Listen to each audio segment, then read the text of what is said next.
Jesse Jackson Sr. How you doing, sir? To you, sir. I've always wanted to talk to you. Like, the first question I've always wanted to ask you was, how does it feel to be one of the greatest civil rights leaders in modern era? I want to say, of all time. I feel comfortable with myself. Mm-hmm. I don't feel that way. Really? You don't feel that way? No. I really feel a sense of servanthood Mm-hmm. and a sense of obligation. When I see things happening or about to happen, I can't just let them pass by. Mm-hmm. I feel a need to be involved. I heard not long ago that 9 Gambians had been killed by the government, and 38 more were going to be killed, and others were in prison. I couldn't just say that's a terrible thing. I said we must do something about this. So we called the Gambia, and the president has from us to return the call, and so we could meet with him. So we immediately went, and after talking with him, he declared a moratorium on killing 38 people. He will not kill them, and let 2 Americans and 2 Gambians out of jail. So I feel the need to get involved in it. I cannot see that in a detached way. But you've been. We can take it back to Martin Luther King, where you've actually were in his circle. Well, I've always wanted to know what Martin Luther King was like behind closed doors when we weren't seeing him speak. What type of person was he, and energy did he give out? Well, he was a terribly bright man, but also down to earth and crack jokes, laugh, had fun too. And Dr. King at age 14 did he wrote a paper and did a message on the Negro and the Constitution at age 14.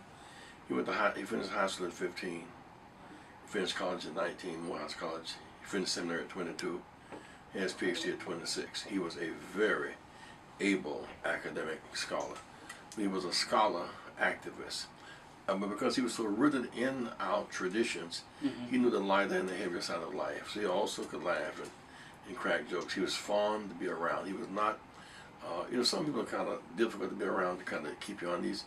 It was easy to forget he was who he was. Really? Oh yeah, he was such a fun guy. I grew up in Gary, Indiana, and so I know a lot about Rainbow Push and your organization and just following you for many years. And I've always wanted to know, what's the favorite thing you like about Chicago? Well, it is such a, it is a city of big shoulders, as Sandberg said. And there's so much urban challenges, so many people live there. And yet if one can work through the crisis there of public education and affordable housing and health care and livable wages, if you can work through it in Chicago, you're pretty well equipped to work through it anywhere in the country. And I like it because the locations are such, Chicago, New York to the east, California to the west, and Atlanta to the south. And so I like where it's located.